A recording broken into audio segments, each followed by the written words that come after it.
ఇలాంటి వ్యక్తులను మనం ఇంటర్వ్యూ చేస్తే సో 10 మందికి పంచిన వాళ్ళం అవుతాం కాబట్టి ఈరోజు మన స్టూడియోకి తీసుకురావడం జరిగింది. సో మాధవ్ రెడ్డి గారు మన దగ్గర ఉన్నారు, వారు మాట్లాడి మరిన్ని విషయాలు తెలుసుకుందాం. సార్ నమస్తే. నమస్తే Anil sir, thank you so much for coming. Welcome. ఎలా ఉన్నారు సార్? ఫైన్ అనిల్, మీరు ఎలా ఉన్నారు? Super sir. సో గత 10-12 years నుంచి పోరాడుతూనే ఉన్నారు సైబర్ నేరాల కోసం. బారిన పడకండి అని చెప్పి కూడా మీరు కొట్లాడుతున్నారు. ఫస్ట్ ఎలా ఉంది సార్ మీ ప్రచారం కానీ ఈ సైబర్ నేరాలకు సంబంధించి ఎలా ఉంది, ఏ విధంగా ఉందంటారు? ఇది ఎట్లుంటుందంటే సెన్సేషనల్ టాపిక్ అయితే జనాలు చూస్తారు, వైరల్ టాపిక్ అయితే జనాలు చూస్తారు. మనం ఏంది ఒక బెట్టింగ్ యాప్ వల్ల నలుగురు ఆత్మహత్య తెలుసుకున్నట్టు ఆ వీడియోస్ ఎక్కువ చూస్తారు. అసలు బెట్టింగ్ యాప్ లో బారిన పడుకోకుండా ఎలా అనే దాని మీద ఎక్కువ తక్కువ చూస్తారు. సో బెట్టింగ్ యాప్స్ అనే కాదు, సైబర్ నేరాలు 100 రకాలు ఉన్నాయి. నేను గత 10 సంవత్సరాల నుండి ఈ సైబర్ నేరాలపై కనీసం అంటే 200 సెషన్లు ఇచ్చాను. 200 సెషన్ల పైన ఇచ్చినాను. నేను ఎన్ఐటి వరంగల్లో బీటెక్ చదివినాను. నేను చదివిన ఎన్ఐటి వరంగల్లో కూడా 2 సెషన్స్ ఇచ్చాను. అందులో ఒకటి ప్రొఫెసర్స్కి ఇచ్చినాను, ఇంకోటి స్ప్రింగ్ సిటీలో ఇచ్చినాను. తెలంగాణ పోలీసులకు 4 times ఇచ్చాను.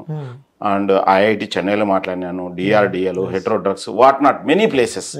సో ఆన్లైన్ ఆఫ్లైన్ లెక్కలేనని, యూట్యూబ్ అయితే చెప్పాల్సిన పని లేదు. సో విషయం ఏంటంటే ఈ నేరాలను బారిపడి ప్రాణాలు మానాలు ధనం పోగొట్టుకునే బదులు వీటిని బారిన పడకుండా ఎలా ఉండాలి. ఒక బెట్టింగ్ అనే కాదు, 100 రకాల క్రైమ్స్ ఉన్నాయి, అందులో 10లో బాగా జరుగుతున్నాయి. సో ఎప్పటికైనా గుర్తుపెట్టుకోండి, ఏదైనా విషయం అర్థమైతేనే దాన్ని నివారించవచ్చు. అర్థం కాకుండా పిచ్చోని చేతులు రాయి ఉన్నట్లే అన్నట్టు ఈ మొబైల్. సో అట్లా ఈ మొబైల్ను సరిగ్గా మనం వాడుకోలేకపోతే ఆ మొబైల్ను మనల్ని వాడుకుంటుంది. అంటే ఆ మొబైల్ మనల్ని వాడుకుంటుందంటే ఆ మొబైల్ ద్వారా ఎవడో మనల్ని వాడుకుంటాడు అన్న, ఇండైరెక్ట్ గా.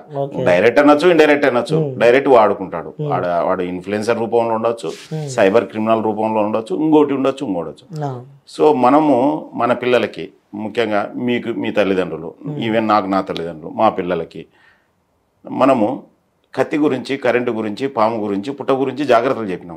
ఎక్కడైనా సైబర్ నేరాల గురించి అవగాహన కల్పించినారా? అక్కడ తరగతి గదులు కానీ ఇట్లా సమాజంలో కానీ ఒకవేళ అవగాహన కల్పించి ఎట్లా కల్పించినారు? ఇది ఇప్పుడు సంవత్సరం అంతా ఒక బెస్ట్ టీచరు చెప్పినా కానీ 40 మార్కులు రావట్లేదు. అట్లాంటిది ఏదో మైక్లో పట్టుకొని ఓటీపీ చెప్పొద్దు, అది చేయొద్దు, ఇది చేయదు అంటే నాకు తెలిసి అర్థం కాదు. ఇది ఖచ్చితంగా ఒక సిస్టమేటిక్గా ఇంటరాక్టివ్గానే పిల్లలకి every 6 months, every at least quarter ఇట్లా ఇంజెక్ట్ చేసి దీనివల్ల ఇట్లా డేంజర్లు ఉన్నాయి, ముక్కు మోహన్ తెలియని వ్యక్తులతో మీరు పరిచయం లేకొస్తే ఏదైనా జరగచ్చు.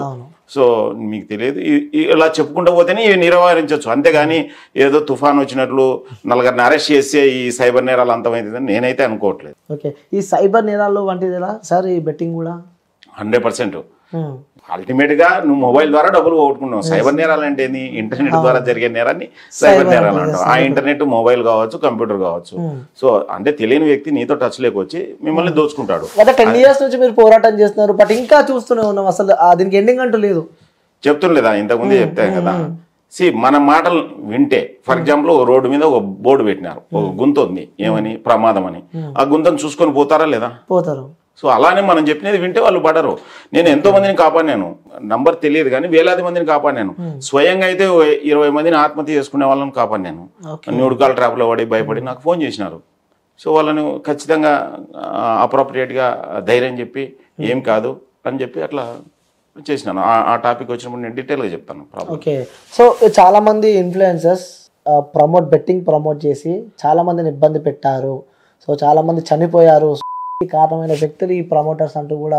సో వాళ్ళకి 11 మందికి నోటీసులు ఇచ్చారు. వాళ్ళతో పాటు కూడా సినీ ఇండస్ట్రీకి సంబంధించిన కూడా కొంతమందికి నోటీసులు ఇచ్చారు. సో ఈ నోటీసులు ఇవన్నీ పోలీస్ స్టేషన్కి వెళ్ళి విచారణ చేసి వస్తే వీళ్ళు ఒకవేళ ఇన్ కేసు జైలుకి వెళ్ళినా కూడా సో ఆ నెక్స్ట్ నుంచి ఈ బెట్టింగ్ ప్రమోషన్ ఆగిపోతుందా అంటే మీరేమంటారు? 100% ఆగిపోదు.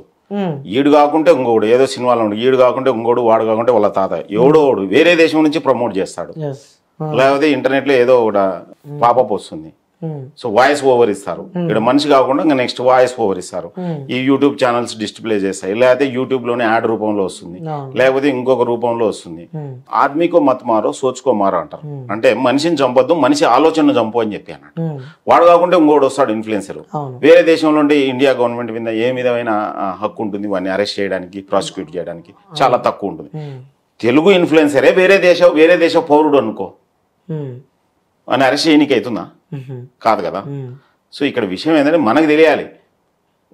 సి ఆడు ఇన్ఫ్లుయెన్సరా ఇంకోడు అని పక్కన పెట్టు, మనకు తెలివి ఉండాలి, తెలివి ఉండాలి. వాడు ఇన్ఫ్లుయెన్సర్ గడ్డి తినవంటే తింటావా? 10th ఫ్లోర్ నుంచి దుంకవంటే దుంకుతావా? మరి ఎందుకు ఆడుతున్నావు? మీకు తెలియాలి డబ్బులు ఊరికే రావు, ఆ గుండు బాస్ చెప్పినట్లు అన్నట్టు. ఖచ్చితంగా కష్టపడితే ఆడాలి, కష్టపడాలి, సర్వీస్ ఇవ్వాలి, ప్రోడక్ట్ ఇవ్వాలి. మీరు ఆన్లైన్ గేమ్స్ ఆడే టైంలో ఏదో చదువుకోండి, వ్యాపార అభివృద్ధికి కృషి చేయండి. మీరు ఆడితే ఏమవుతుంది, మీరు పోతారు, మీ ఫ్యామిలీ పోతుంది, మళ్ళా ఈ కేసులు ఇవన్నీ బుక్ చేయడం సొసైటీకి ఎంత ఇబ్బంది అవుతుందని.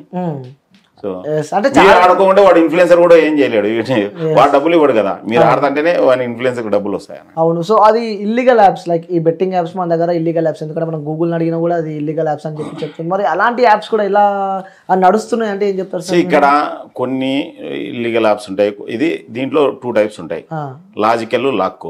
లాజికల్ బేస్ మీద పడినవి లీగల్ యాప్సే as per the definition of our ఏదైతే మన లీగల్ సిస్టమ్ ప్రకారం పోతాయి.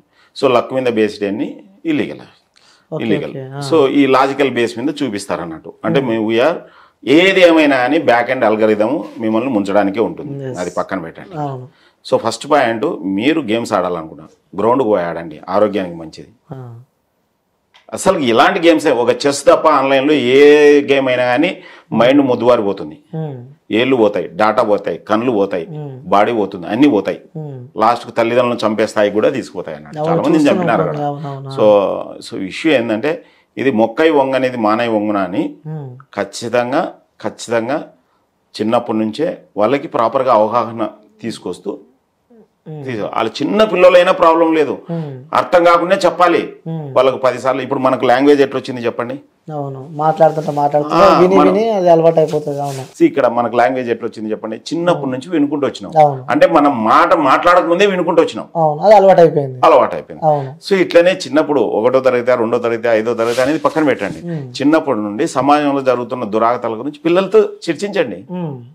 స్లోగా ఇది మంచి ఎక్విప్మెంట్, మొబైల్ అనేది చాలా పవర్ఫుల్. సో దీన్ని మంచిగా వాడుకోండి, మీ కెరియర్ కోసం ఎట్లా సెర్చ్ చేయాలి, ఏ యాప్స్ని ఎట్లా వాడుకోవాలి, స్కూళ్ళలో ట్రైనింగ్ ఇవ్వాలి. మా ఫ్రెండ్ది ఒకటి iGBra.ai అని ఒక కంపెనీ ఉంది. సో వాళ్ళు లిటరల్గా ఒక 25 నుంచి 30 ఏ యాప్స్ అన్నింటినీ ఇంటగ్రేట్ చేసి ఏకంగా ఒక యాప్ తయారు చేసినారు. పిల్లలకు సంబంధించిన స్టడీస్ సంబంధించిన ఏదైనా సెర్చ్ చేసుకోవచ్చు సబ్జెక్ట్ వైజ్. సో వాళ్ళు వాళ్ళ లెవెల్ని బట్టి అది ఆన్సర్ ఇస్తుంది. వాళ్ళు అడ్వాన్స్ లెవెల్ అంటే అడ్వాన్స్డ్ ఆన్సర్ ఇస్తుంది, వాళ్ళు మిడిల్ లెవెల్ అంటే మిడిల్ లెవెల్. ఇట్లాంటి యూజ్ చేసుకోవాలి. నేను ఎట్లా అంటే టెక్నాలజీ కానీ ఈ మొబైల్ కానీ ఎట్లుంటుందంటే కత్తి కన్నా పదునైనది, కడెల కన్నా లోతైనది, ఎవరెస్ట్ కన్నా ఎత్తైనది, అణుబాంబు కన్నా శక్తి కలది, అందరి అరిచేతిలో ఇమిడి ఉన్నది. సరిగ్గా వాడుకుంటే బ్రహ్మాస్త్రము, సరిగ్గా వాడుకోలేకపోతే భస్మాసురాస్త్రం. దీన్ని బ్రహ్మాస్త్రంగా వాడుకుంటారా, భస్మాసురాస్త్రంగా వాడుకుంటారా, మీ విఘ్నత. ఇది ఆ సోకాల్డ్ ఇన్ఫ్లుయెన్సర్కు బ్రహ్మాస్త్రం, సోకాల్డ్ బాధితులకు భస్మాసురాస్త్రం. బట్ ఇద్దరికి మొబైలే. సో విషయం ఏంటంటే మీకు అవగాహన లేకుంటే అవతల వాళ్ళు ముంచుతారు, మీరు మునిగిపోతారు. మీకు అవగాహన ఉంటే కనీసం